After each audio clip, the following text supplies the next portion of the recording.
Hey guys, tonight we're peeling back the greasy, slightly unsettling curtain on what might be the most bizarre mealtime you'll never actually want to experience. You're in Paris, 17th century Paris to be exact, and you wake up in a crooked room that smells like wet stone and damp straw. A wood beam above your head creaks every time you exhale too hard. It's morning, technically. Or at least the part of the morning where the rats have gone to bed and the pigeons have started plotting. You reach for a chipped wooden bowl and a stubby spoon, plunging into lukewarm barley porridge. It tastes like yesterday's porridge, and possibly the day before that, too. But you chew dutifully, because today you've got a job to do, one most folks pretend doesn't exist. You're the executioner. Your alarm clock isn't a rooster, it's guilt and government paperwork. You probably won't survive this century with your reputation intact. So before you get comfortable, take a moment to like the video and subscribe, but only if you genuinely enjoy what I do here. And hey, post your location and what time you're listening. I love seeing where this sleepy little show reaches. Now, dim the lights, maybe turn on a fan for that soft background hum, and let's ease into tonight's journey together. The spoon clinks softly as you scrape the last bit from the bottom of the bowl. It's not glamorous, but porridge is reliable. Unlike the Parisians who eye you sideways at mass, or the bailiffs who forget your pay until someone with a title needs to be handled. You lean back, licking a smear of grain off your thumb, and watch dust pirouette in a shaft of light from the window. The city groans to life below, horses, carts, the occasional scream, and someone loudly accusing their neighbor of witchcraft. Historians still argue whether executioners were given standard pay or hush payments. Either way, you rarely see coin in advance. So, your breakfast must always be cheap, shelf-stable, and preferably hard to spit in. You keep sacks of barley and millet in the cupboard, along with some dried fruit and a brick of cheese so hard it might double as a weapon. Your fingers are rough and nicked. Last week, a condemned thief tried to bite you, and you had to wrestle him into the cart with one hand while holding a half-eaten onion tart in the other. You finished the tart. Priorities. Your morning routine is oddly domestic. Feed the chickens. Sharpen the sword. Rinse out the leather apron. Pray, briefly, not for forgiveness, but for no rain during public events. Blood turns to mud far too quickly, and no one likes muddy shoes. You check the notice board nailed beside your door. A new name. Theft. Petty theft, actually. Which means a quick hanging, not a spectacle. You sigh. Those pay less. And people throw fewer rotten apples, which is a pity. You've grown weirdly fond of catching them midair. The neighborhood kids don't knock anymore. They used to, daring each other to touch the door and run. Now, they just cross the street. You miss the bold ones. They used to ask if you really eat your victims. You told one you put them in soup. That rumor stuck for years. Today's breakfast porridge has a special guest, a drizzle of lard and a pinch of thyme. You splurged, mostly to feel alive. You pretend the thyme makes it gourmet, and for a few bites, it works. Until you remember the thyme came from a peddler who smelled like mildew and dead mice. Mainstream records confirm that executioners in early modern France often lived on the outskirts, both socially and geographically.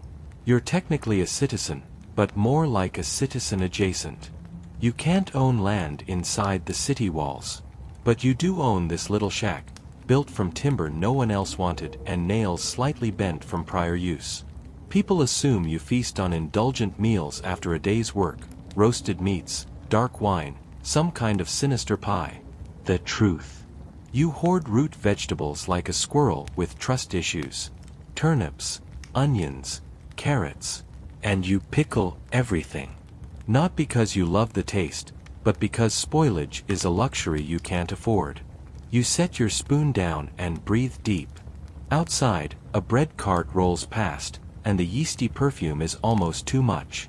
You briefly consider splurging on a fresh loaf, but the baker is known to, accidentally, forget your change.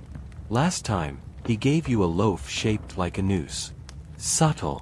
Some days you think about switching jobs. Cooper, maybe. Or grave digger. But both pay less, and at least as an executioner, no one tries to talk to you too long. That's worth something. You look down at your bowl. There's a cracked beetle shell at the bottom. Ah, extra protein. You stretch, bones clicking like dice in a cup. The cat, a mangy thing you didn't name because it might curse you, winds around your leg. You nudge it away with your foot. It hisses. Same energy as the crowd during a drawn-out hanging. You grab a strip of dried venison from a hook by the door. A rare treat, gifted by a butcher's apprentice who lost a bet. You savor it as you step outside, squinting at the morning sun like it owes you money. The day begins. Another round of uneasy stares, half-hearted nods, and meals that taste better when you pretend you're someone else. You tug your hood just a little lower as you make your way down Rue de Lombards. The cobblestones are slick from last night's rain, and your boots make a squelching sound with every step, something between a squish and a sigh, which feels appropriate. Your coat still smells faintly of smoke from last week's hanging. People say you get used to it. You don't. The market stalls are starting to hum now.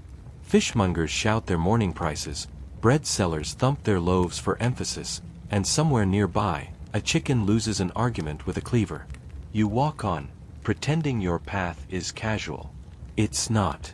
You're hungry again, not because breakfast wasn't enough, but because anxiety eats calories like firewood in winter.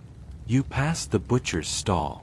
He sees you and flinches, just barely, then pretends to rearrange some sausages. You nod. He doesn't nod back. That's fine. You don't really expect kindness from a man who once sold you lamb that was definitely not lamb. Possibly dog. Possibly the mayor's missing dog, depending on who you ask. Historians still argue whether executioners in France had to wear a specific badge or outfit while walking in public. You don't wear anything obvious. But still, everyone knows. Your shoulders have that certain slump. Your hands are thick from rope and blade. And your eyes, well, they've seen things. Things that make soup taste like regret. You linger by the apple cart. The vendor offers you a bruised one with a forced smile. It's a subtle insult, less than a worm, more than charity. You pay in coin that smells of iron and guilt, then bite into the apple slowly. It's mealy. Of course it is. A girl whispers to her mother as you pass. You catch the word, bone muncher. Charming. Honestly, you're surprised it's not worse. People used to say you ground bones into flour for your bread, which would make it gluten-free, technically, but no one seems to appreciate the innovation. You duck into a side alley to escape the stairs. Your heart is thudding, not from fear, but from the deep, soul-chafing awkwardness of being you. A man whose job defines his diet, his schedule, his bedtime, and even his friends, well, lack thereof. You find a quiet stall selling legumes. The vendor doesn't recognize you, or pretends not to. You buy a small sack of lentils and some dried onions. As you hand over the coins, she says, "For soup." You nod. She smiles politely, but her eyes do that thing, like she's bracing for you to pull out a severed hand instead of change. There's a certain art to your grocery trips. You know who to avoid. The cheese vendor whose husband you hanged? Off limits. The baker who asked if he could watch an execution for research? Avoid him, too. He smells like chalk and weird enthusiasm. But then, there are the odd bright spots. The old spice merchant who thinks you're a pharmacist. You let him believe it. He once gifted you a pinch of saffron, saying it brings vivid dreams. He was right. You dreamed of ducks in wigs reciting Latin. Still not sure what that means. You duck into a wine shop next. Not for pleasure. Your budget doesn't allow for actual, fun wine. But you do need vinegar.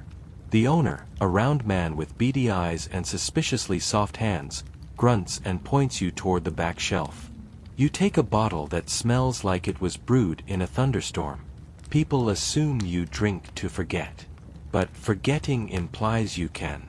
You mostly drink because water in this part of town is an experiment in public health. The vinegar cuts through the metallic tang. At least a little. You hear a voice behind you. You're him, aren't you? It's a boy. Maybe 12. Wide eyes, the kind that haven't learned subtlety yet. You turn. He doesn't flinch, which is rare. You're the executioner. His voice is almost admiring. You smile, just barely. I'm the guy who buys vinegar, you say. He laughs. Then, do you really eat hearts? You blink. Only on Wednesdays. He doesn't get the joke, but his mother grabs his arm and pulls him away like you've just grown horns. You sigh and pay for the vinegar. Mainstream historical records show that executioners in France, like the infamous Sanson family, tried to blend into daily life but were treated as untouchables. They were excluded from guilds, barred from many churches, and legally forbidden from most social roles. You've tried to maintain some dignity, which mostly involves quiet shopping, awkward silence, and pretending your stew doesn't taste like loneliness. Back outside, the sun has climbed high enough to make you sweat under your cloak. You tug it tighter anyway. Visibility is a liability. You avoid the cheese stall entirely. The woman there makes a show of spitting when you walk by. Last time she aimed for the ground. This time, she missed. You pass a dog sniffing a pile of cabbage leaves. For a moment, you feel kinship. The dog looks up, tail thumping uncertainly. You give him the core of your apple. He eats it without judgment. You consider inviting him home. You stop at the final stall, eggs and herbs. The vendor is ancient, with skin like paper and eyes like slate. She calls you young man, which is funny, because you're pretty sure she's only half joking. You still like the chervil? She asks. You nod. She gives you a generous handful and only charges you for half. It's her way of saying, I see you, but I won't say it out loud. You appreciate that more than any whispered apology. Back at your doorstep, you look over the hall. Lentils, onions, vinegar, herbs, and a bruised apple. Enough for soup. Enough for solitude. Enough for another quiet night pretending you don't miss someone asking how your day was. You unlock your door. The cat is asleep on your apron. You don't move her. You just sit beside her, open the vinegar, and take a slow sip. It's awful. You drink again. You lean against the doorframe, watching the last orange smear of daylight slip behind the rooftops. The cat opens one eye, yawns with disdain, and promptly goes back to sleep. You stretch your back, it cracks like an old book's spine, and gather your market treasures. It's time to prepare tomorrow's provisions. Salted pork, rye bread, maybe a hard-boiled egg if you're feeling luxurious. All tucked neatly into a cloth satchel for a short trip outside Paris. Just a simple ride. Just a man and his lunch, and possibly some municipal-level decapitation. You take your time wrapping the food. It's an art. The pork, cured with coarse salt and smoked in your fireplace chimney last month, is dense, pungent, and still bears a faint resemblance to the wild pig it once was. You've learned over the years to keep it thin-sliced, easier to chew between assignments. You lay out 2 slices of rye. The bread is rough, almost angry. Chewing it too fast could spark a dental emergency, and you're not exactly welcome at most apothecaries. One tried to sell you tooth powder that smelled suspiciously like rat poison. You passed. Historians still argue whether executioners were permitted access to guild-trained physicians or were forced to rely on folk healers. You lean heavily on the latter, especially the widow in St. Denis who swears by nettle tea and screams at ghosts. Her advice is inconsistent, but her nettle tea is strangely effective. You wrap everything tightly in a cloth. Practical. Discreet. You pack light. A flask of water, more vinegar than actual water, and a small hunk of hard cheese to gnaw on if the job runs long. The rest? Just mental preparation and a strong stomach. Outside, the street has shifted tones. Less shouting, more murmuring. A few lanterns glow against stone walls. You pull your hood up again and set off for the southern gate, walking with purpose but no urgency. The guards wave you through without a word. They've seen your face on too many official notices to ask questions now. You pass by peasants returning from fields, children tugging at their mother's sleeves, a man wheeling a broken cart filled with turnips and broken dreams. They give you wide berth, even though your satchel could easily belong to a harmless baker.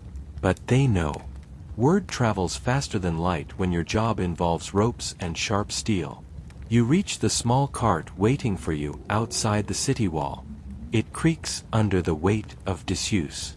You load your satchel, climb up, and snap the reins. The old mare grumbles but obeys. The countryside opens up like a bruise, dark, swollen, and quiet. The ride is bumpy, a symphony of rattling wheels and wheezing horse breath. You chew on a piece of pork. It's salty. Too salty. You make a face and chase it with vinegar. The aftertaste is like regret seasoned with seaweed. You pass a farmstead where a man is chopping wood. He pauses when he sees you, axe in mid-air. You nod. He doesn't nod back. He lets the axe fall slowly, as if the wood might explode if startled. You move on. Mainstream accounts note that executioners often traveled to smaller villages to carry out duties for local magistrates. You're paid in cash, occasionally in food, sometimes in silence. Today's client is a judge with a fondness for gooseberry pie and zero tolerance for coin theft. You arrive just before full dark. The constable greets you with a nod and a wrapped bundle that turns out to be your pay, half in coin, half in preserved plums. Not a bad deal. You pocket the coin, eat a plum, and promptly regret it. Too tart. Like licking jealousy. You ask where you'll sleep. He points to the stable. Classic. You thank him anyway. As night deepens, you sit in the straw and open your satchel. The rye bread holds up well. It's like chewing an oath. The cheese is less cooperative, crumbling like a lie under pressure. Still, it's food, and you've eaten worse. Once, during a famine, you lived on onion peels and beetroot syrup for a week. You smelled like a haunted salad. Your only company tonight is a sleepy goat and a cat with 3 legs and 0 sense of personal space. You share a bit of pork. The goat farts in appreciation. You lie back against the stable wall and nibble the last of your bread, staring at the rafters. Somewhere outside, a dog barks. Then, silence. You think about the man you'll see tomorrow. The condemned. You try not to think about what his last meal was. Somehow, knowing it always makes the moment harder. Chicken. Wine. Bread he didn't have to earn in shame? You've seen people eat their last bites in all kinds of ways. Some devour it like they're still fighting. Others cry. One man chewed slowly, whispering the Lord's Prayer between bites of honeyed figure. You can't forget the smell of it. Sweet, sticky, scared. You close your eyes and breathe through your nose. The air smells like straw, manure, and pickled onions from your own breath. You don't mind. You're used to sleeping among animals. Just before sleep takes you, you remember a story someone once told you. Maybe it was your uncle or some drunk in a tavern, about an executioner who brought salted meat to every job, not for himself, but for the crows. Said it kept them away from the body. You're not sure if it's true, but you start packing an extra strip anyway. The rooster starts crowing long before the sun shows any interest in rising. You sit up, your back aching from the straw and the odd angle your neck found during the night. The 3-legged cat is sprawled across your chest like it owns the place, purring loud enough to rival the goat's snoring. You gently nudge it off and stretch with a grunt. Time to earn your keep, again. You unwrap the second half of your hard cheese, gnawing on it while your jaw wakes up. The rye bread has grown even more ambitious in its resistance to chewing. You break it into pieces, soak it in vinegar, and wait. It softens, reluctantly, like a debtor being forced to confess. As you chew, you think about breakfast. Or rather, how breakfast is never just breakfast anymore. For most people, it's eggs and gossip. For you, it's a prelude. The moment before. Like the drumbeat before the drop, except the drop is someone's head and you're the drummer and the axe, all rolled into one. The constable arrives with 2 guards. One offers a nod that barely clears his collar. You're led to a small chamber behind the village's crumbling courthouse, where the condemned man waits. He looks like a man who once smiled often but hasn't in a long while. His hands are bound, and his eyes dart up when he sees you. He says nothing. Neither do you. It's not personal. But it always is, somehow. They say he stole coins from the church offering box. Enough to buy a goat and some winter feed. He doesn't deny it. His only request was a final meal of stewed rabbit and a piece of almond cake.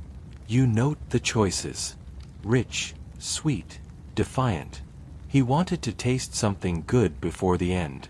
Historians still argue whether condemned prisoners in rural France had access to last meals or whether this practice was confined to larger cities like Paris.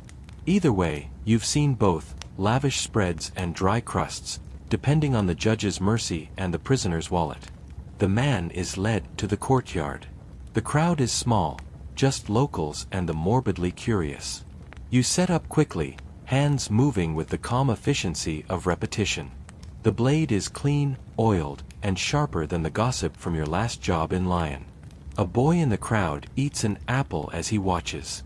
You wonder if he knows how lucky he is to eat without thinking of consequences. The moment comes.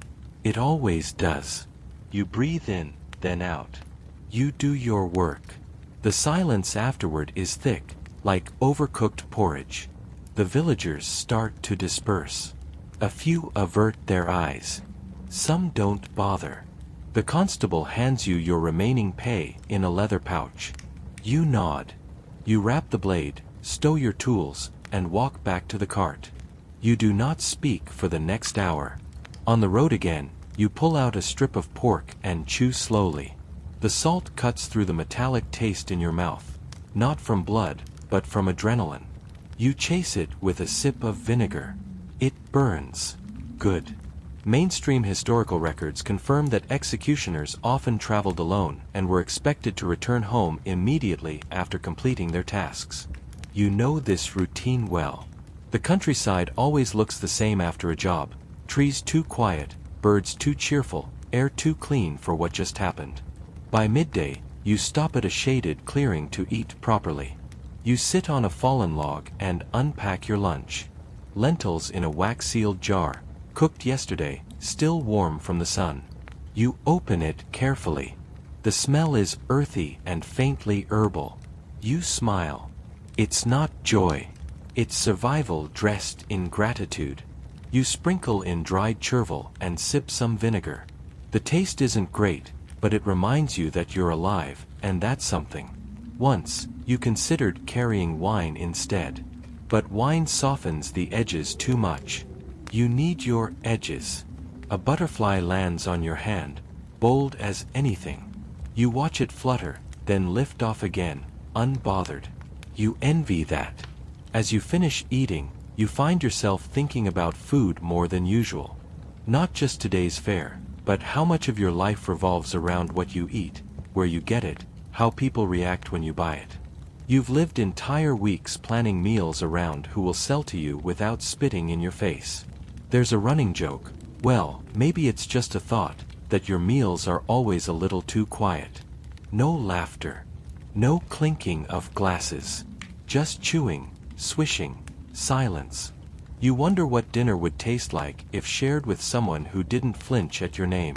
You repack the satchel, hop back onto the cart, and start the ride home. The road stretches ahead like a long sigh.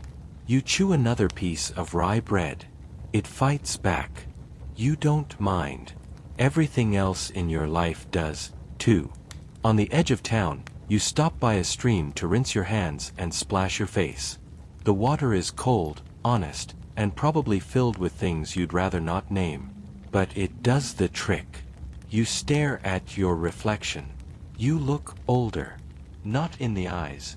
Those were born tired. But around the mouth. Too much salt. Not enough smiling. A villager walks past with a bundle of herbs. She glances at you, hesitates, then offers a small bunch of thyme. For the road, she says, and moves on. You don't stop her.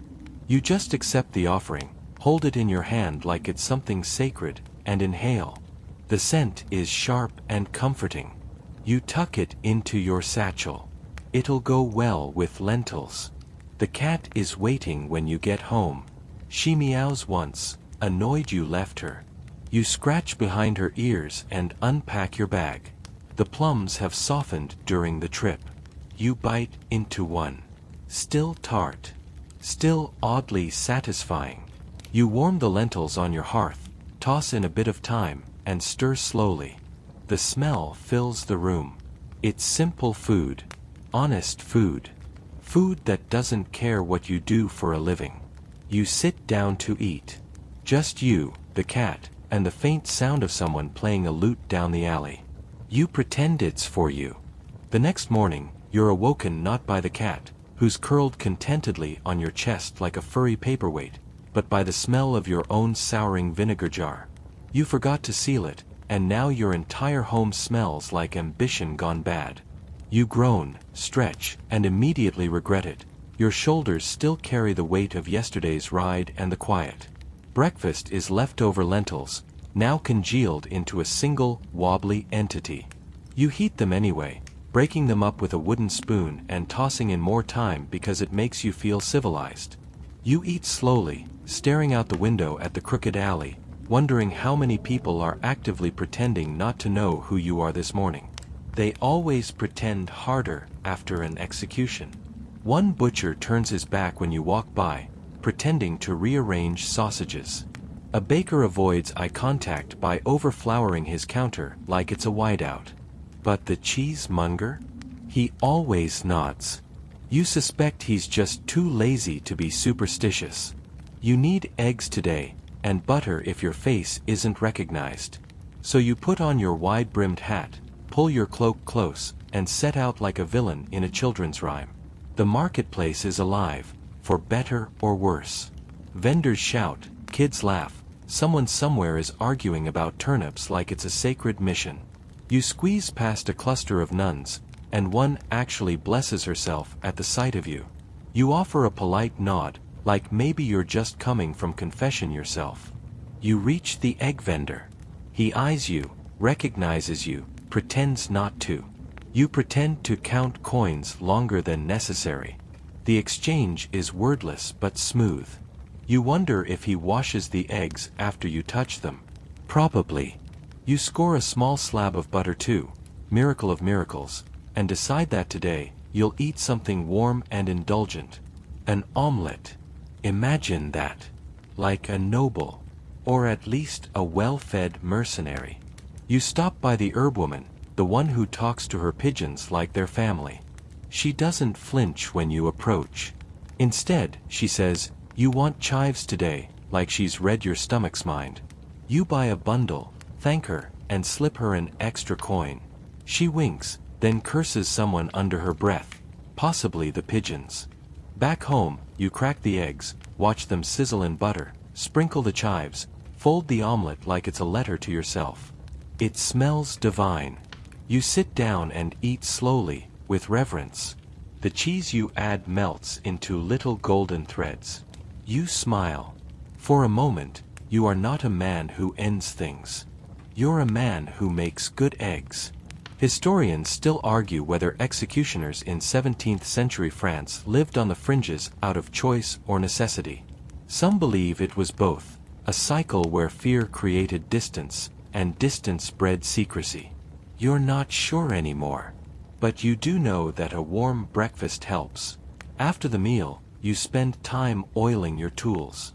It's not just axes and ropes, though those need attention, too, but also knives for preparing herbs, a mortar for grinding salts, a tiny grater for your dried cheese. You care for your kitchen tools just as much as the others. They all serve you in the same way. They allow you control over what goes in and what comes out. Mainstream records rarely mention how much time executioners spent at home, between jobs. But you know these quiet hours are everything. The jobs make you infamous, but the meals keep you sane. You start prepping a stew for dinner: cabbage, turnip, a sad carrot, and the rest of your lentils, thinned with water and brightened with vinegar. You find half a smoked sausage in your larder and toss it in, wondering when exactly you bought it. You don't remember, but it hasn't moved, so that's a good sign. As the stew simmers, you clean. Slowly. Purposefully. The knife rack. The counter. The floor. Every scrape and scrub is like erasing yesterday's shadows. The cat watches from the windowsill, unimpressed. You take a break and step out onto the roof. The city stretches below you, gray and stubborn. You sit on the ledge, biting into a raw carrot that's barely a carrot anymore, more idea than vegetable. But it crunches. That's something. From up here, you can see the baker's apprentice flirting with the candlemaker's daughter.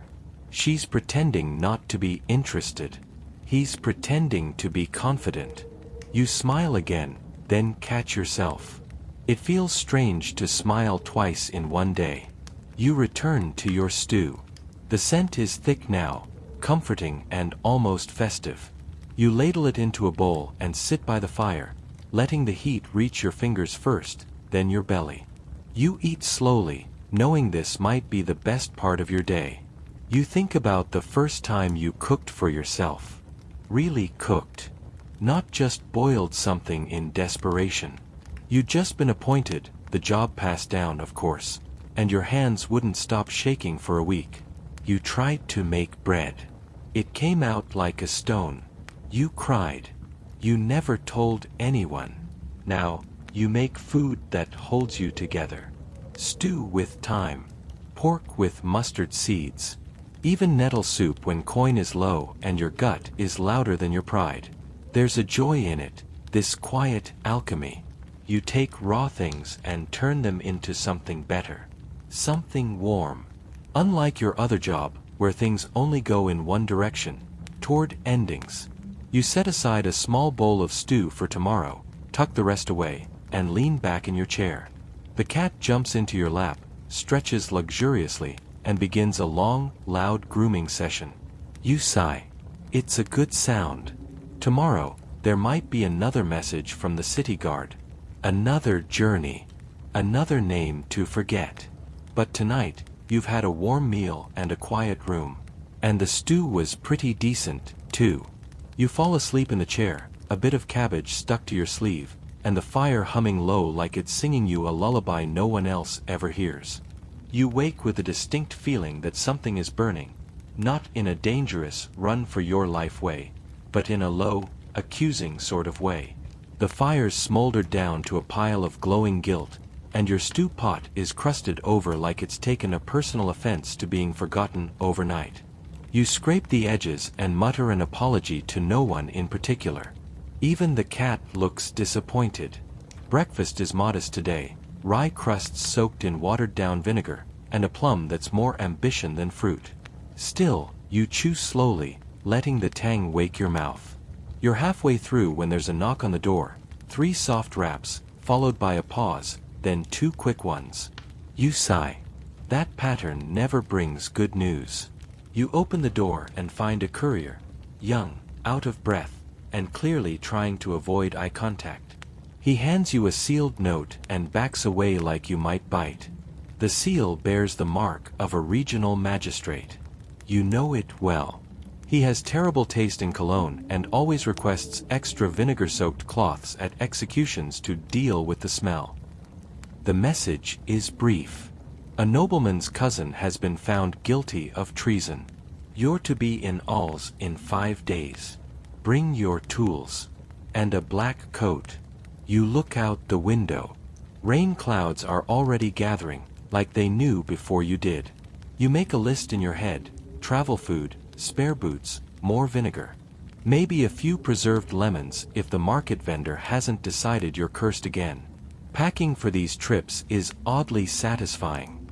Not the purpose, obviously, but the planning.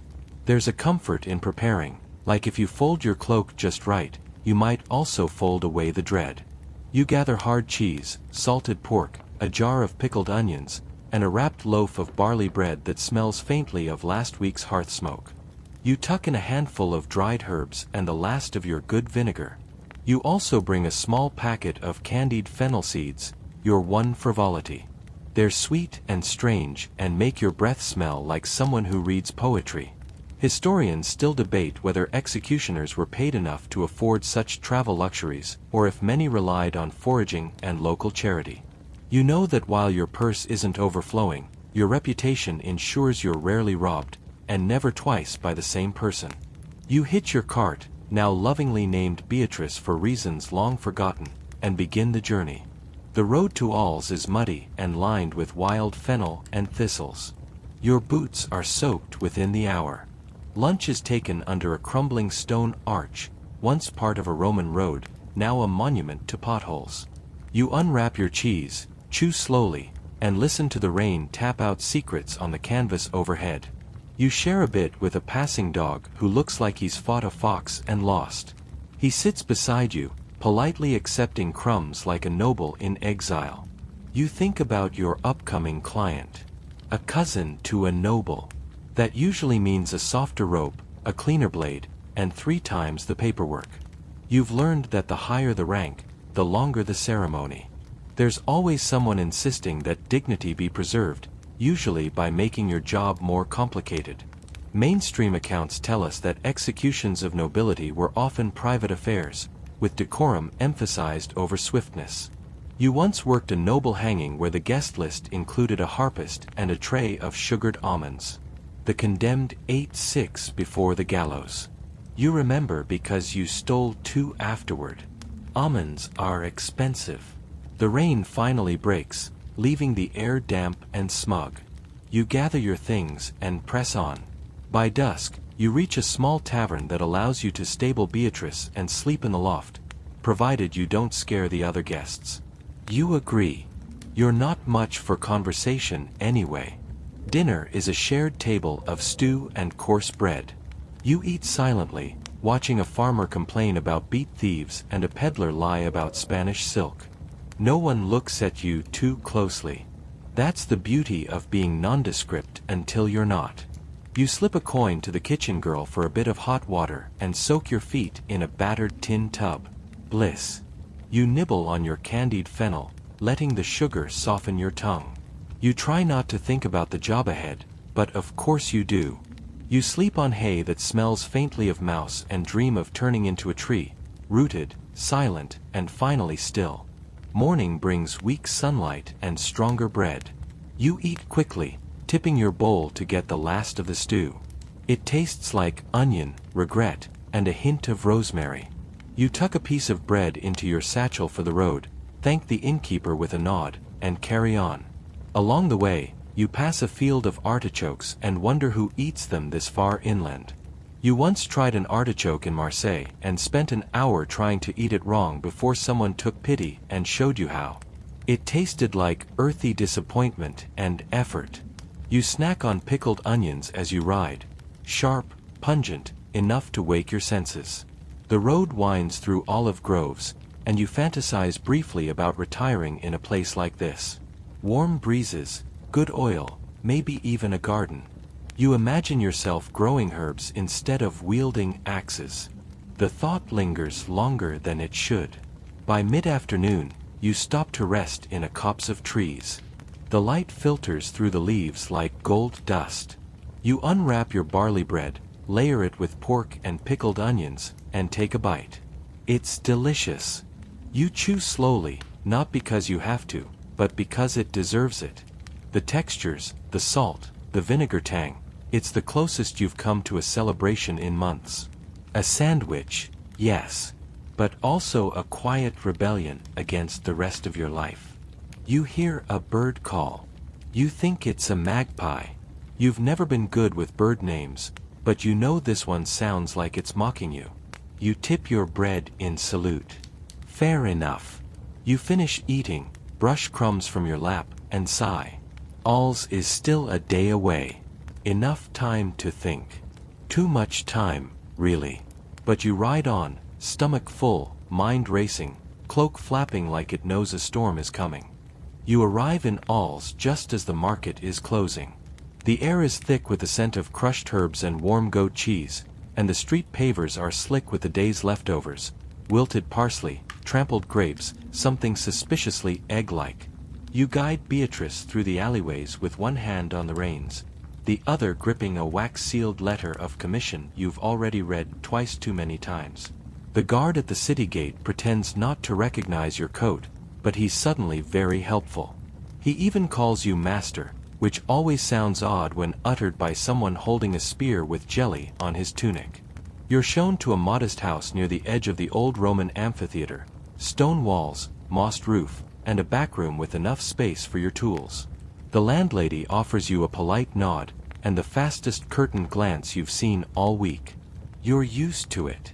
She mutters something about vinegar and disappears.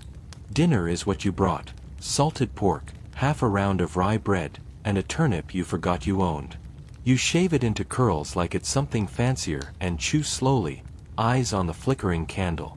The room smells of stone and tired linen. The next morning, you meet with the magistrate. His wig is too large, his voice too soft, and his fingers twitch whenever he mentions honor. He explains that the condemned is a cousin to a baron, convicted of plotting against the crown via coded poetry. Yes, poetry, and possibly bribing a falconer. You nod solemnly, resisting the urge to ask what the falcon did. The execution is scheduled for 2 days hence, and must be handled with taste. That means clean garb, minimal spectacle, and no tomatoes thrown by the crowd. You're given a meal allowance, which you pocket immediately. No sense trusting the city cook to handle your eggs with dignity. Historians still argue whether executioners were truly feared or simply made scapegoats for societal dread. In towns like All's, you're both a symbol and a necessity. People cross themselves when you pass, then peek from behind their shutters when they think you're gone. You spend the day preparing. First, you inspect the platform. It's crooked. You mention this to the town carpenter, who assures you he's done worse for better men. Not exactly a confidence boost. Then, your tools. You lay them out one by one, sharpened, oiled, wrapped in cloth like relics. Your axe gleams dully in the pale light. You wonder if it feels tired too. Lunch is surprisingly pleasant. You find a stall selling warm chickpea pancakes, crisp at the edges, fragrant with cumin. You eat two, then buy a third and pretend it's for a friend. You eat that one, too. You pass by a bookbinder's stall and linger, eyes scanning worn spines. You've always liked books, even if your hands are more suited for cleaving than page-turning. You find a slim volume of Provençal recipes tucked between treatises on saints and war. You buy it on impulse. Maybe there's something new in there to try when you get home. That evening, you roast onions over your hearth, their skins blackening, their insides melting into sweetness. You mash them with vinegar and thyme, spread it on bread, and eat in silence. It tastes like simplicity and smoke. You think about the condemned. He's only 26. Wrote a poem called "The Crown Wilts in Winter." Not exactly subtle. Apparently, he also commissioned a tapestry with a sheep kicking a scepter. You almost admire the audacity. Mainstream histories often skip the small defiant acts of the condemned, the embroidered phrases, the last meals, the requests for strange songs. You remember a woman once asked for dried pears and a slap in the face before you hanged her. You still think about her sometimes. The night before the execution, you sleep uneasily. You dream of carrots arranging themselves into gallows and a turnip whispering your name. You wake up confused, hungry, and oddly resentful of vegetables. Morning breaks with an anxious sky and the smell of porridge from the landlady's kitchen. You're not offered any, but that's expected. You chew some hard cheese, drink water that tastes of stone, and dress in your black coat. You arrive at the square early. The platform still leans slightly, but no one will notice from the crowd. A priest mutters prayers. The condemned arrives under heavy guard, looking pale but composed. He requests to recite a verse before the axe falls. You agree. You always do, unless the magistrate says otherwise. This time, he nods indulgently. The poem is short and strange, something about a nightingale and the scent of burning figs. You're not sure it's even in French. Then again, you've heard worse. It ends, and you do what you must. After, the crowd disperses like dandelion fluff, quietly, with relief and whispers. The magistrate shakes your hand with 2 fingers, as if touching you fully might invite spiritual infestation. You resist the urge to lick your palm. You're paid, handed a voucher for a room at the inn, and told to rest before departing. You take the money, but you skip the room. You'd rather sleep somewhere that doesn't echo with the weight of what just happened. Instead, you walk to the river with a crust of bread, some cold beans, and a small flask of wine. You sit by the bank, letting the quiet water unspool your thoughts. You eat without tasting. Just motion. Just habit. Historians still debate whether executioners suffered nightmares, guilt, or if they simply hardened. The truth, you suspect, is more complicated. Some nights are quiet. Others are full of poetry and scepters and people who never flinched. You finish your wine and head back to your rented house, where your tools wait, your coat hangs heavy with other people's endings, and your cat is probably eating something it shouldn't. Tomorrow, you ride again. But tonight, your belly is full, and your mind, while far from empty, finds something like stillness in the dark. You're back on the road before dawn, bundled in your cloak, chewing a stale heel of bread that tastes mostly like regret and last week's firewood. Beatrice plods forward with the resigned dignity of a creature who knows her master is emotionally unavailable. The countryside stretches quiet and misty ahead, interrupted only by the occasional owl who hoots like it's personal. You'd think that after an execution, the appetite would fade for a bit. But no, something about grim finality always sharpens your hunger. Maybe it's the adrenaline. Maybe it's just how you're wired. Either way, you find yourself thinking of roasted chestnuts, a good bean stew, maybe even a bit of smoked eel. The morning meal, however, is simpler. You stop at a roadside shrine where a local vendor has left offerings. You drop a coin into the weathered bowl and help yourself to a fig, 2 olives, and a hard-boiled egg that somehow tastes like thyme. You whisper thanks to whichever minor saint is responsible for picnic-worthy salvation. As you chew, you think back to the condemned poet. 26. Left-handed. War boots far too clean for someone plotting rebellion. You wonder if anyone will remember his verses. Or if, like most small rebellions, they'll be reduced to footnotes and tavern jokes. Historians still argue whether those small acts, symbolic resistance, artistic defiance, actually altered the course of events or merely irritated the aristocracy. You've seen both. A poem sparks a riot. A whispered slur leads to a crackdown. But sometimes, all it does is get someone's head taken off, and a sigh from a magistrate who's late for dinner. By midday, you reach a small village whose name you can't pronounce without sounding like you're sneezing. You pause only long enough to buy a wedge of cheese, a handful of walnuts, and a brown pear so soft it's basically jam in a coat. The cheesemonger tries to charge you double. You stare him down with the weary patience of someone who has held 1,000 silences heavier than his ego. You eat beside a dry fountain while a chicken pecks at your bootlaces. You share a walnut with it. It looks unimpressed.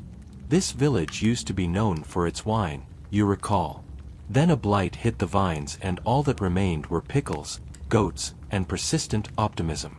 The bread here tastes faintly of licorice, which is either a mistake or a very brave choice. As you chew, you pull out the recipe book you bought in Alls.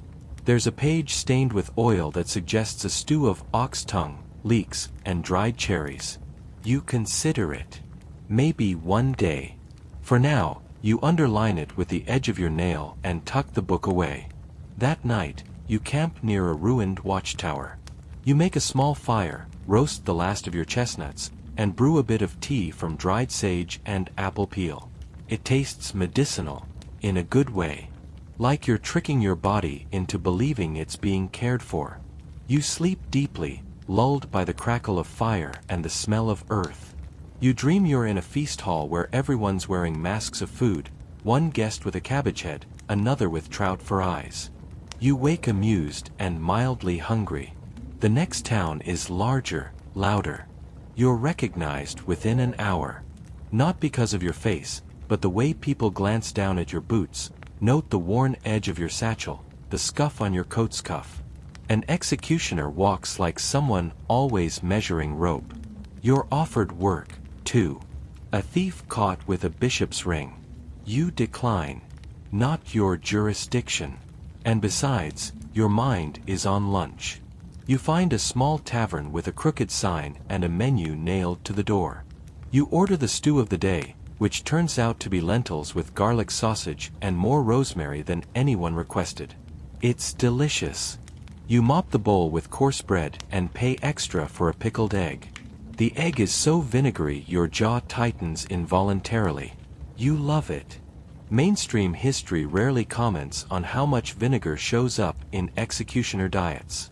It preserves food, masks smells, and, depending on how long it's been fermenting, can stun a rat into rethinking its life. You carry 2 small flasks at all times. One for food, one for cleaning. You've mixed them up before. You never tell people which is which. After the meal, you wander through the town market. A boy offers to sell you licorice root and a mouse. You buy the root. You name the mouse Vengeance in your head and let it scurry off. You think about settling somewhere like this one day. A small kitchen. A spice rack.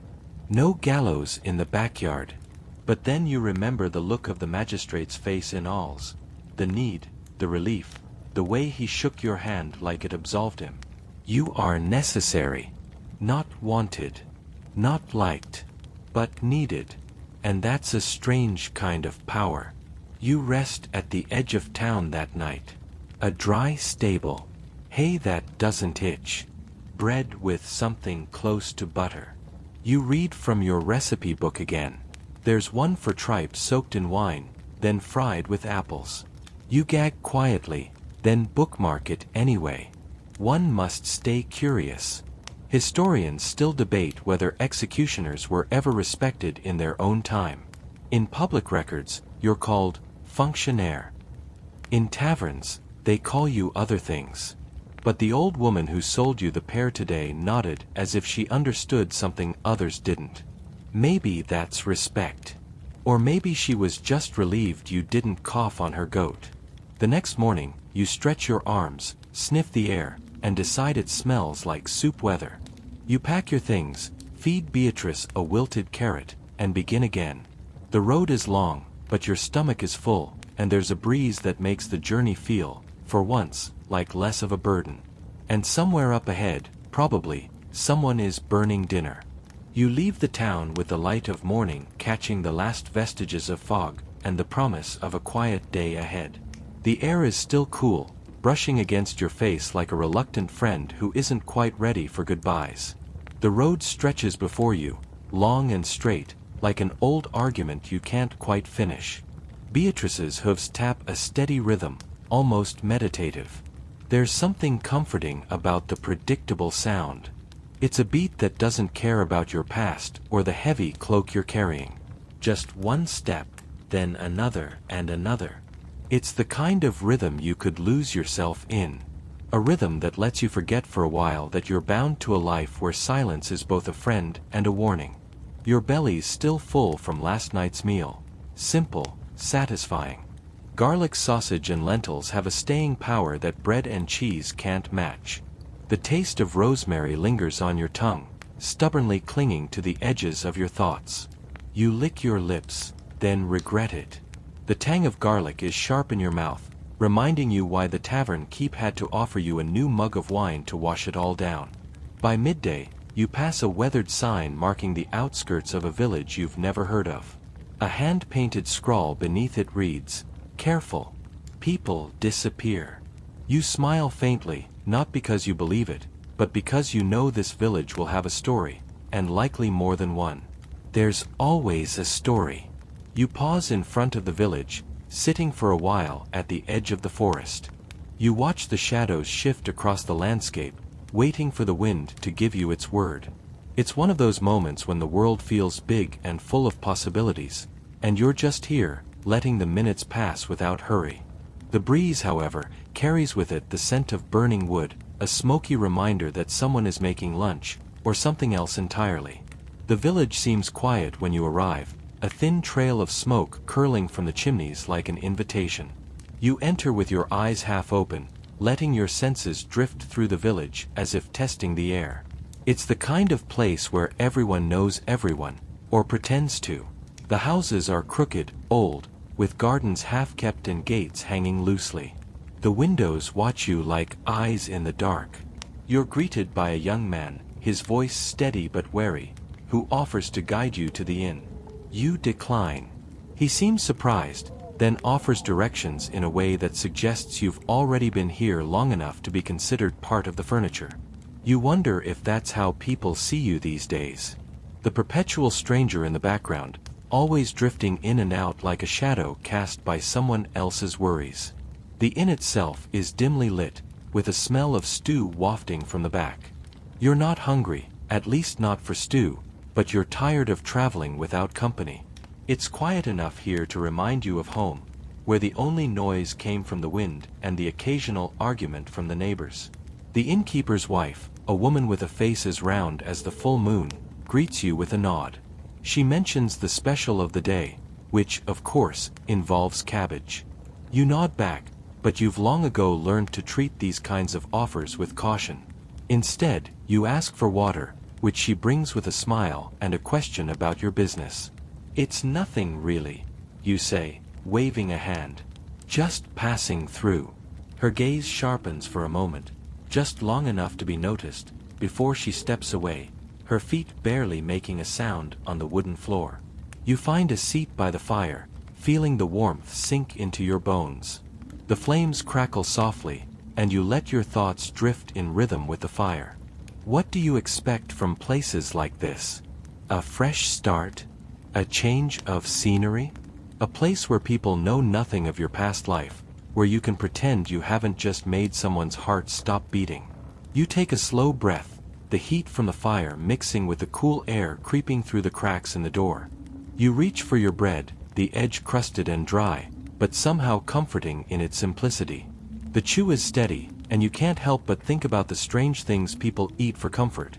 Boiled potatoes, honeyed pastries, that odd concoction of turnips and vinegar you once tried in a town just like this. Everything has a taste, some more memorable than others. The inn's quiet hum of activity provides the perfect backdrop for reflection, a stark contrast to the madness that often accompanies a job like yours. Out there, life is loud and hard. In here, it's like you've slipped into a moment of peace, where the world is a little more manageable. But you know better than to mistake calm for permanence. An hour passes, and a traveler enters, shaking rain from his cloak and looking as if he's just stepped out of a storm cloud. He nods politely to the innkeeper, then turns to you, eyes briefly flicking to the tools at your waist before he lowers his gaze. You don't have to introduce yourself. The air of your profession carries enough weight for the both of you. He orders a meal in near silence, but you can tell by the tension in his shoulders that something is bothering him. Maybe the road. Maybe the shadows you both carry with you. His eyes glance to the fire, and for a moment, it's as if he's staring at something far away, caught in a thought he can't shake.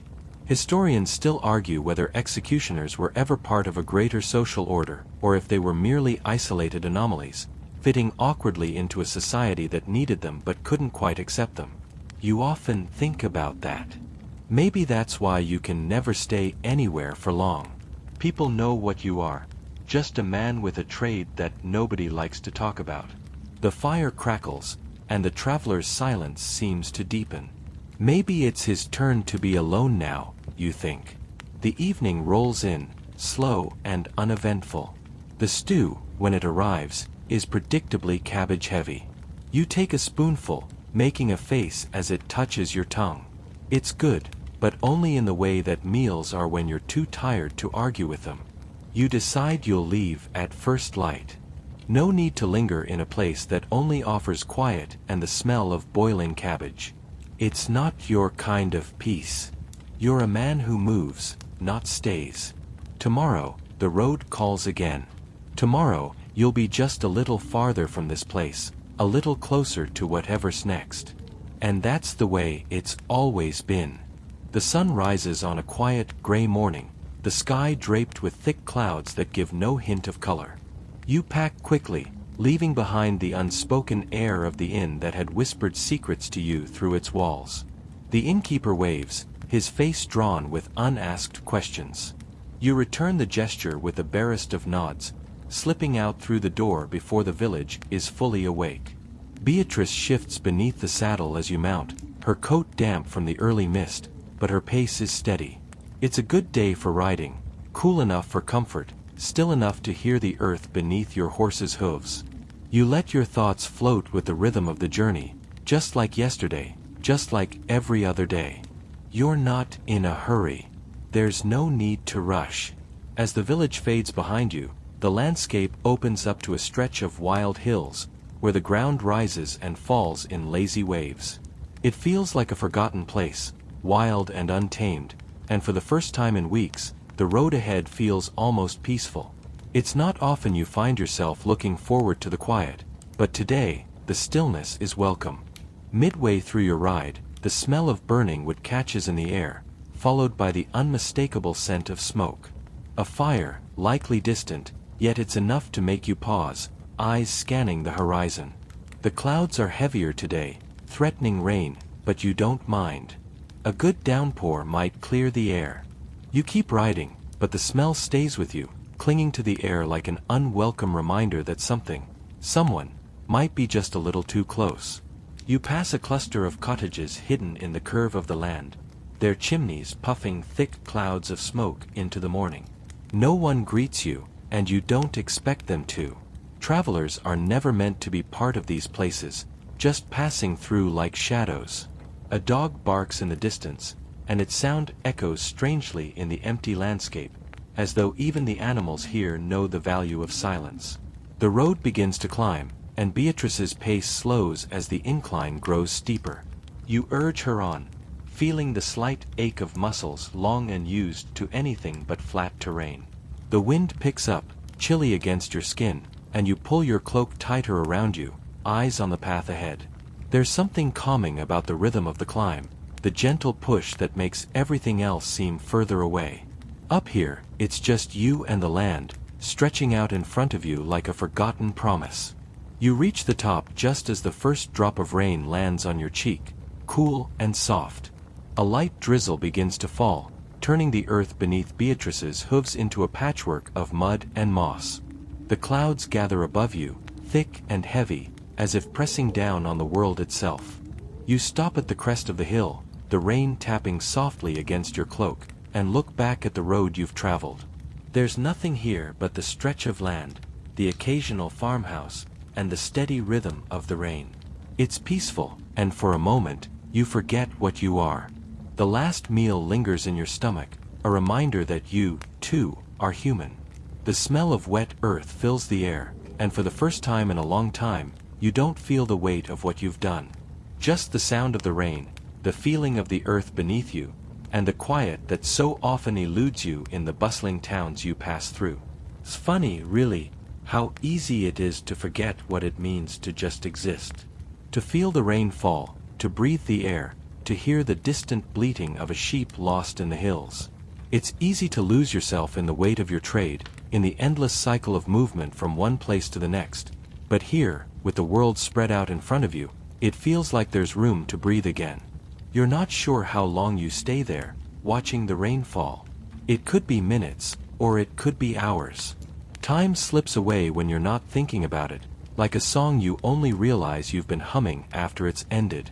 But eventually, you nudge Beatrice forward, feeling the damp chill begin to creep into your bones. The road calls again. The rain does little to wash away the constant reminders of your path. It may cleanse the earth, but it can't cleanse you. It can't take away the weight of the people you've ended, or the ones you're yet to meet. But for now, it quiets the world, and that's enough. As you move forward, the rain settles into a steady drizzle, and you slip into the steady rhythm of travel once again. The path winds downward now, leading you back toward a familiar direction, though it's never truly the same. It's just a road, just a destination, just one more step toward whatever comes next. You pass a few more travelers on the road as the rain falls, each lost in their own thoughts, their own movements. No one stops to speak, no one pauses to ask questions. They keep moving, just like you. There's no room for idleness on a road like this. The world doesn't stop for anyone, not for a poet, not for a king, and certainly not for you. By midday, the rain stops as quickly as it began, leaving the world feeling newly washed. The sky clears, revealing a soft gray-blue light that casts long shadows across the path ahead. You begin to feel the ache of travel, the subtle fatigue that creeps into your legs, your shoulders, your bones. It's not exhaustion, but a quiet kind of weariness, a reminder of the many days you've spent moving through the world like an echo. You stop to rest in a small grove, where the trees offer shelter from the lingering mist. The ground is soft with fallen leaves, and the air smells of wet pine and fresh earth. You eat a bit of bread, trying not to think about what you've left behind, about the people you've watched fall under the edge of your blade. You chew slowly, letting the silence wrap around you like a cloak, as if for just this moment, you could be anyone, anywhere. Historians still debate whether executioners ever looked for redemption, or whether they simply accepted their roles without question. You don't know the answer. You've never asked yourself that question. You just move, just keep going, like the road is the only thing that knows who you are. The sky continues to clear, and as the sun begins to set behind you, you push on, knowing the road will take you wherever it will. All you have to do is follow. As evening approaches, the road begins to narrow, curling between thick clusters of trees that seem to whisper in the light breeze. The air cools, settling with the promise of night, and your stomach twinges, reminding you that it's been hours since you last ate. You're not hungry, though. The kind of hunger that's lingering in your bones is less about food and more about distance, a distance that seems to grow the longer you move, stretching ahead of you like an infinite path with no end. Beatrice's hooves click softly on the wet earth, a sound that's both familiar and grounding. You glance up at the darkening sky, noticing how the clouds hang low over the horizon, as if the world is slowly sinking into a deep, heavy sleep. The trees seem to stretch upward, silhouetted against the fading light, their branches tangled like the thoughts that often twist through your mind at night. You haven't seen another soul for miles, and the isolation settles in. It's almost peaceful, quiet, save for the gentle rhythm of Beatrice's movement and the rustling leaves overhead. But there's something about it, something you can't quite put your finger on, that feels a bit too much like waiting for a storm that's not yet here. A few moments pass, and the silence grows heavier. You try to shake off the feeling of unease. It's nothing, really. The road is just a road, and the trees are just trees. But for some reason, your thoughts turn inward, and you find yourself recalling the old stories about executioners. How they were said to have eyes that saw everything, yet were blind to their own emotions. How they were cursed, or at least, that's how the stories went. Cursed to carry out their work without ever fully understanding the weight of it. Maybe that's the price of living a life where death is your constant companion. You wonder, briefly, if that's how you'll be remembered, not for the man you were, but for the acts you carried out. The wind picks up, snapping you from your thoughts. You glance up just in time to see a flash of movement between the trees. It's a deer, just a blur of brown against the shadows, but it's enough to make your hand instinctively reach for the hilt of your sword. You let go of the tension in your grip and let out a quiet breath. It's nothing more than an animal, and you've seen plenty of them over the years. But something about the way it moved, so swiftly and sure, unsettles you. Like it knew you were there before you did. You push on, deciding to keep your focus forward. The path narrows even more, and the trees grow denser, their trunks growing thicker, their roots twisting like veins under the earth. You wonder if you're heading into the kind of forest where paths disappear entirely, swallowed up by the land, as if the earth itself is trying to swallow you whole. There's something about forests like this. They seem to have a way of trapping travelers, of making them feel lost even when they're only a few miles from the next village. It's the kind of place where time loses meaning, where the air feels thicker, as if you've stepped into a different world entirely. Just as you're about to stop and decide whether to turn back, you spot a small clearing ahead. The light filtering through the trees has turned to soft silver, casting everything in a faint glow. The clearing is small but inviting, a tiny pocket of calm amidst the wild growth around it. You nudge Beatrice forward, and she steps into the clearing with an ease that suggests she's been here before. You pause, looking around the small space. The ground is soft, covered with moss and fallen leaves. There's a sense of peace here, a calmness that feels almost unnatural after the road you've been on. You slide off Beatrice's back and stretch, feeling the tension in your shoulders release as you move. The forest around you hums with the quiet sound of nature, nothing harsh, nothing sudden. The world seems to be holding its breath, waiting. You reach down and touch the ground, running your fingers through the soft moss. It's cool, damp, and surprisingly soothing. The rain has stopped completely now, leaving behind a mist that curls around the trunks of the trees, twisting like the smoke from a distant fire. It's quiet here, almost too quiet, and yet, you feel a strange peace settle over you as you sit down on a nearby stone, pulling your cloak around you. Historians still argue about the role executioners played in society, whether they were merely tools for a higher power, or whether they were cursed figures, condemned to walk a path from which there was no return. Some say they were respected members of society, others claim they were feared and avoided. And yet, when you sit in moments like this, it's hard to imagine anyone respecting someone like you. After all, what's there to respect in a man who spends his life ending others? As the sky darkens and the stars begin to emerge, you lean back against the stone, letting your body sink into the earth beneath you. The sounds of the forest wrap around you, quiet and constant. You're not sure if it's the stillness of the night or the quiet of your own mind, but for the first time in what feels like years, you close your eyes and breathe deeply, the air filled with the sense of wet earth and pine. The world moves on, even if you don't. The sound of a distant owl calls out, the only noise in the thick of the night. You allow the peace to take over, just for a moment. No more thoughts of who you were, no more wondering who you'll be. Just the night. Just the stars. You close your eyes again, letting the quiet wash over you, knowing that tomorrow, you'll be back on the road, moving forward to whatever comes next. The night stretches on, quiet and still, as the last of the evening's mist clings to the trees like a veil. The stars above you blink with the cold, distant clarity of forgotten worlds.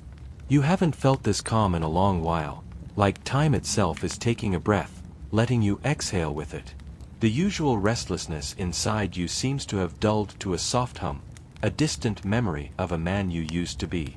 The fireflies begin to dance lazily through the trees, their faint glow flickering in the darkness like small, fleeting dreams. You sit there for a while, letting the sound of the forest sink into your bones, each breath drawing you deeper into the moment. It's strange, really. You've always been in motion, always on the move from one place to the next, but tonight, you feel like you could sit here forever, just listening to the quiet. You've heard it said that people in your line of work, executioners, those who live their lives in the shadow of death, are often the ones who carry the weight of silence the heaviest. It's not just the weight of the blade, or the pressure of the crowds that watch with bated breath. It's the silence afterward, the long, drawn-out quiet that follows a life cut short. You've grown accustomed to it, like a second skin. But tonight, the silence is different. It's not heavy with guilt or regret, not weighed down with the lives you've taken. It's simply still. The fire you've managed to start crackles softly in front of you, casting flickering shadows across the clearing. The warmth of the flames contrasts against the coolness of the night, pulling you closer, wrapping you in its glow. For the first time in a long time, you allow yourself a moment of indulgence. You let the quiet settle into your soul, as if your bones themselves have been given permission to rest. It doesn't take long before sleep begins to pull at the edges of your consciousness. Your body is worn, travel-weary, and the temptation to close your eyes and drift into the kind of sleep that feels like forgetting is too great to resist. You know that you'll wake up soon enough, ready to move on. The road is endless, and the world is waiting, but for now, it's enough to just be. You lie down on the soft ground, pulling your cloak tightly around you. The stars above, the fire flickering at your side, and the stillness of the world are your only company. The sounds of the forest begin to fade into the background, until all you can hear is the steady rhythm of your breathing. Your thoughts slow, then stop altogether. Historians have long speculated about the lives of executioners, about what it must have been like to carry out such a grim duty day after day. Were they ever haunted by the faces of the people they had ended? Did they ever stop and wonder what their own lives would have been like if they had chosen a different path? No one knows for sure. Perhaps it's a question only you can answer, though you've never stopped to ask yourself. But tonight, you don't feel like an executioner. You don't feel the weight of the blade or the responsibility of the act. For just this moment, you're simply a man, lying under a sky full of stars, listening to the wind move through the trees. And that's enough. The fire burns low, casting a soft, flickering light around the clearing, and the mist begins to thin, leaving behind a cool, crisp night air. The world around you is still, as though it's waiting, just like you, for the dawn. You let yourself drift, not caring where the road will take you when the sun rises, or what will come next. For now, there is only the quiet, only the silence that lulls you into a dreamless sleep. The trees sway gently, and you can feel the weight of the earth beneath you, solid and unyielding. It's a comfort, this stillness. The kind of comfort that comes from knowing the world is far larger than you, far older, and far less concerned with the burden of your existence. It just is. The night passes slowly, but the minutes blur into hours. You sleep soundly, though it's not the kind of rest that restores you. It's a kind of sleep that feels like surrender. And when you wake, it's not to the sound of birds or the rising sun. It's the silence again, stretching, yawning as if it too has woken from a long slumber. The clearing is bathed in soft gray light as dawn begins to creep into the sky. You blink, stretch, and sit up slowly, your muscles stiff from the cold ground. Beatrice stirs nearby, her coat damp from the night's chill, but she doesn't seem too bothered. She's used to the road, the endless march from one place to the next. She knows, as you do, that the world keeps turning, no matter how many nights you spend in a quiet, forgotten grove. You stand, stretching again, and glance around the clearing. The night has passed without a sound, the stars fading into the pale light of morning. The mist from earlier has lifted, leaving behind a cool, crisp air that fills your lungs with the freshness of a new day. The world feels like it's holding its breath again, just like the night before. It's not quite day, not quite night, just the calm in between. You pack your things quietly, aware of the sound of the earth beneath your feet, the rustle of your cloak, the soft snorting of Beatrice as she nudges you with her nose. It's time to go. The road is still ahead of you, waiting. And though you don't know what lies on that road, you know you will keep walking it, just as you always have. You pause for a moment before you mount Beatrice again, looking out into the distance. The path is clear ahead, and the world seems to open up in front of you, full of possibilities, or maybe full of nothing at all. Either way, the journey must continue. Historians still argue about whether executioners ever sought redemption, but you're not sure that's something you'll ever find. Maybe it's not about redemption. Maybe it's about finding peace in the quiet moments between the acts, between the roads, between the noise. And right now, the peace you found in the stillness of this place is all you need. You ride off into the morning mist, the sound of Beatrice's hooves echoing softly on the road, the world around you still full of unanswered questions. As you continue down the narrow path, the air around you shifts. The quiet that settled during the night seems to hang on to the landscape like the mist that clings to the trees. It's as if the world is half asleep, only beginning to stir with the first light of day. You can feel the cool dampness of the morning creeping into your bones, the mist rising off the ground like the last remnants of a forgotten dream. Your cloak is still damp from the previous night, and you pull it tighter around you, trying to ward off the chill. Beatrice's steps are steady, her hooves sinking into the soft earth with a rhythmic consistency that somehow brings you a sense of calm. The world seems to move in slow motion around you, as though time itself is still trying to shake off the weight of the darkness that's just passed. The trees loom tall on either side, their branches twisting together to form a canopy that blocks out the majority of the rising sun. But even through the dense foliage, you can catch glimpses of the soft golden light filtering through, illuminating the leaves and giving everything around you a faint, ethereal glow. As you ride deeper into the forest, your thoughts begin to shift. The silence from the previous night lingers in your mind, a reminder of how still the world can be when you allow it to be. But there's also a weight to it, an unsettling calm that gnaws at the back of your mind. It's strange how silence can be so loud, how the absence of sound can make you feel more exposed than any noise ever could. The road ahead curves, the path bending in on itself, leading you deeper into the unknown.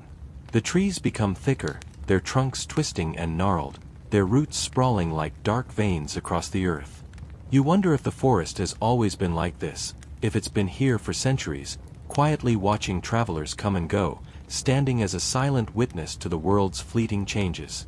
It's easy to forget out here that you're a part of it all, that you've been part of this cycle for so long now. The world may spin endlessly around you, but here, in this moment, it's as if nothing matters beyond the steady rhythm of Beatrice's steps and the soft rustling of leaves overhead. A faint sound breaks the stillness, a rustle from the underbrush just ahead. You pause, squinting into the shadows, but there's nothing there. Just the wind, stirring the leaves, playing its quiet symphony. You exhale slowly, allowing your senses to return to the present moment. You're on a road you know all too well, though it's one you've never quite grown accustomed to. You've always felt the weight of it, the journey that never ends, the endless movement from one place to the next. The years have blurred together, the faces and names lost in the sea of memories that swirl through your mind. But the road, always the road, remains. It's a strange thing, this life you've chosen, or perhaps this life that's chosen you. You recall the stories you've heard over the years, the tales told in hushed voices by those who spoke of the executioner's curse. Some say it's not a curse at all, but simply the result of a life spent carrying out deeds that others cannot bear to do themselves. But that's the thing about stories, they always get twisted. Always. And you wonder how much of it is true. After all, how much of your life has been dictated by the stories others have told? How much of it has been shaped by their words, their judgment, their need to make sense of something that cannot be understood? Historians still argue over what the true purpose of an executioner is. Was it merely a tool of the state, a figurehead to carry out the will of the law? Or was there something more to it? Something darker? You've often wondered about that, especially as the years have passed and the faces of the condemned have become as familiar to you as your own reflection in the water. It's a strange thing, this role you play, and sometimes you can't help but wonder how much of it was by choice. But for now, the forest surrounds you, its quiet murmur filling your ears, and you push those thoughts aside. They don't matter right now. Not here. Not on this road. As the path continues to twist and turn, you begin to notice a shift in the landscape. The trees are fewer now, spaced farther apart, and the undergrowth seems lighter, less dense. The air smells fresher, too, as if the forest is giving way to something else. You can almost feel the transition in the ground beneath you, the subtle change from soft, damp earth to firmer, drier soil. A few moments later, the trees finally part, and you find yourself on the edge of the forest, looking out over a vast open plain. The grass is tall, rippling gently in the breeze, and the sky above is an endless expanse of blue. The transition from the dark, shadowed woods to the open field feels almost jarring, like stepping from one world into another. For a moment, you hesitate, taking in the view. The vastness of the plain before you is both inviting and daunting. It stretches out far beyond what you can see, disappearing into the horizon, where the land meets the sky in a soft blur. The sun is higher now, its warmth beginning to creep into your bones, and the light gives everything around you a new life, a new energy. You take a deep breath, the air fresher here, almost sweet. It feels like the first real breath you've taken in hours. There's something freeing about the open space, something that makes you feel like you could move forward without any weight holding you back. But as always, the road calls you. The plain is vast, but the path you must follow remains before you. It's time to move on, to leave this place behind, just like all the others. You nudge Beatrice forward, feeling her muscles shift beneath you, and together, you begin to cross the plain. The sound of her hooves against the hard earth is the only noise, rhythmic and steady. And though the world around you is wide open, it's the road ahead that matters most. Historians still debate whether executioners ever felt the weight of the lives they took, whether they carried that burden with them wherever they went. Perhaps you'll never know the answer to that. But for now, the only thing you can be sure of is the steady rhythm of Beatrice's hooves, the open sky above, and the road ahead of you that continues, endlessly. The sun climbs higher now, warming the back of your neck, casting long shadows across the grassy plain. The heat of the day is starting to settle in, pushing away the cool remnants of dawn, and the soft hum of insects fills the air. The world seems to be waking up fully, as if the forest behind you and the plains ahead were two worlds, each with its own rhythm, its own pulse. The contrast is striking, but you've seen this kind of transition before. Life moving from one phase to the next, flowing in a way that sometimes feels beyond your control. Beatrice walks steadily, her hooves kicking up little clouds of dust with every step, and you let your mind drift as the road unspools in front of you. You've always been one for the motion of travel, the constant journey from one place to the next. It's not so much the destinations that matter, it's the in-between moments, the small details that fill the space between. The feel of the earth beneath your feet. The way the sun feels on your skin. The sound of the wind in the trees. The hum of life that moves around you, whether you're aware of it or not. As you ride, your thoughts begin to wander again, circling back to the question of purpose. What's the point of it all, really? You've never been one for lofty ideals, and the weight of your past decisions hangs heavily around you, shaping your every move. The people you've crossed paths with, the ones you've judged, the ones whose lives you've ended, they're all part of your story now, part of the road you've walked. You've always carried that weight with you, like a shadow that never quite leaves. But out here, in the open plains, it feels different. There's a kind of freedom in the space, in the way the horizon stretches on forever. The road ahead is clear, and for the first time in a long while, you feel like maybe, just maybe, you could keep going without the heaviness of the past pressing down on you. Historians are divided on whether executioners ever sought forgiveness, whether they ever wished to escape the weight of their role. Some say that they carried the burden with them their entire lives, unable to find peace. Others argue that the nature of the job, its separation from the law's abstracted execution, kept them emotionally distant, allowing them to live without the guilt that others might have felt. The truth is, no one will ever really know what goes through the mind of a man like you. The land continues to unfold before you, endless and unchanging, until you spot something in the distance. It's small at first, just a shape on the horizon, but as you get closer, you see that it's a town. The outline of buildings begins to take shape, a few rooftops poking out above the tall grasses, and you can hear the faint sounds of life from a distance. Voices, the clatter of carts, the soft murmur of people moving about their day. You've seen towns like this before.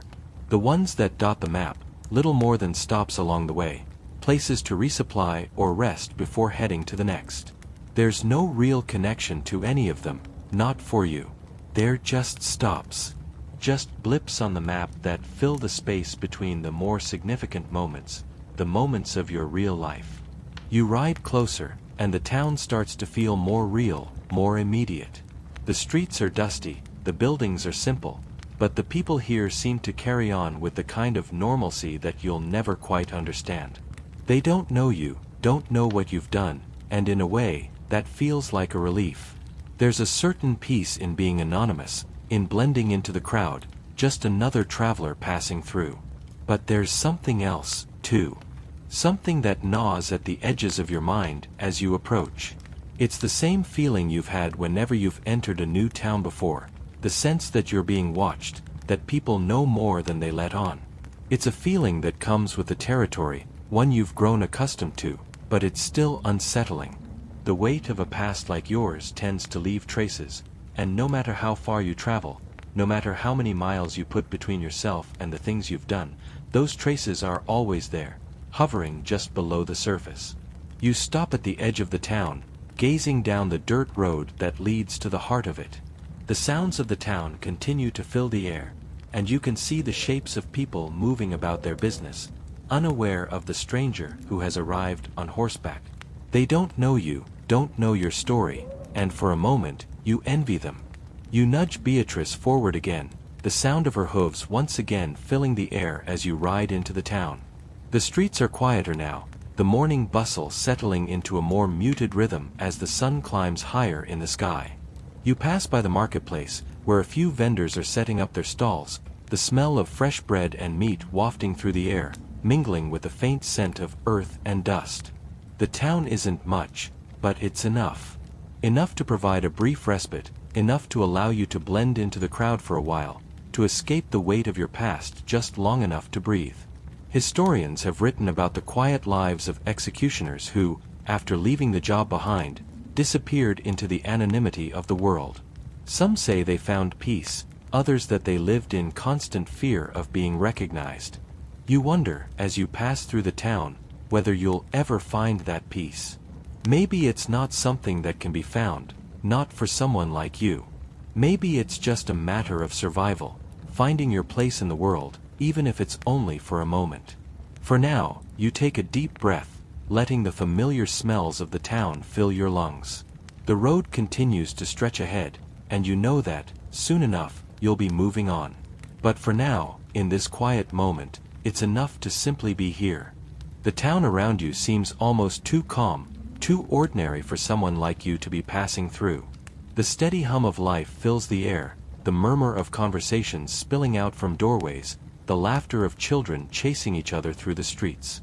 The weight of your own presence feels strangely out of place among the simplicity of the town, but at the same time, it feels comfortable, a strange peace that comes from being in a place where no one knows who you are, what you've done, or the shadow that trails behind you like a whisper. You continue riding through the streets, your mind floating between thoughts and the occasional curiosity about the people you pass. They don't pay you much attention, lost in their own routines, and that suits you just fine. It's almost as if the town has a protective cocoon around it, keeping the outside world at bay, and for a brief moment, you can almost believe that nothing from your past will ever reach this place. But of course, that's a lie, one that you've told yourself before and one that will always be exposed in time. You reach the far side of the town, where the buildings begin to thin out, the streets giving way to the open fields once more. The town has already faded behind you, a distant memory of a place you'll never quite belong. It's funny, isn't it? How life can pass by so quickly, how moments that seem significant at the time can fade into nothingness once the next chapter begins. And that's what this is, isn't it? Another chapter in a story that doesn't have a proper ending, one that keeps unfolding, one day after the next, the lines between what came before and what comes next growing more blurred with each passing year. You pull Beatrice to a stop at the edge of a small hill, looking back at the town for a moment, as if trying to commit it to memory. But it's already slipping away, replaced by the open space in front of you, the horizon that stretches endlessly toward the next chapter of your journey. The feeling of being in a place like that, the feeling of being free, of being anonymous, is a fleeting one. You know that. It's not something that lasts. It never does. Historians still debate the final years of the executioners, wondering whether they ever found a sense of closure or whether they spent their days haunted by the ghosts of their past. You can't help but wonder that yourself, as you sit in the stillness of the moment, the world moving around you, the quiet hum of the earth beneath you. But for now, there's nothing but silence. The wind whispers through the grass, carrying with it the scent of distant rain, and for the first time in a long time, you feel a strange kind of peace. There's no weight pressing down on your shoulders, no judgment clouding your thoughts, just the steady rhythm of Beatrice's breath, the soft breeze against your skin, and the endless road stretching ahead of you. There's a soft sound from behind you, a faint rustling in the grass. You don't turn around. You don't need to. There's no need to look back. The past has already been left behind, and it's not worth turning around to see where it's gone. The future is what lies ahead of you now, and as much as you might want to know what comes next, you also know that you can't control it. The road will take you where it takes you, and you'll keep walking, one step at a time. For now though, there's a sense of calm in the simplicity of this moment. The sun is high in the sky now, casting its warmth over the landscape, and the world seems to hold its breath for just a moment. It's a fleeting peace, the kind that can't last forever, but it's enough. You take a deep breath and nudge Beatrice forward, setting your sights on the road ahead. The horizon calls to you, the road beckoning you onward. You know that there will always be another chapter, always another place to move through.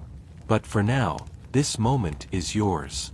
The weight of your past, the questions that you carry with you, they all fade into the background for just a while. And in this quiet moment, in the middle of nowhere, you find a kind of solace that has long eluded you. It won't last. You know that. But for now, that doesn't matter. The road ahead is enough. You feel the first drop of rain hit your cheek, then another, and soon, the gentle shower falls, soft and steady. It's a welcome coolness, washing over you and Beatrice, the earth absorbing the moisture with a soft sigh. You can't help but smile as the rain starts to fall harder, the earth below your feet turning damp, the air filling with the smell of fresh rain. Historians still argue about the nature of an executioner's final days, whether they lived out their years in peace, or whether they continued to carry the burden of their past. But for you, right now, it doesn't matter.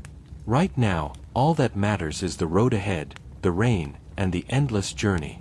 Now, dim the lights, maybe turn on a fan for that soft background hum, and let's ease into tonight's journey together.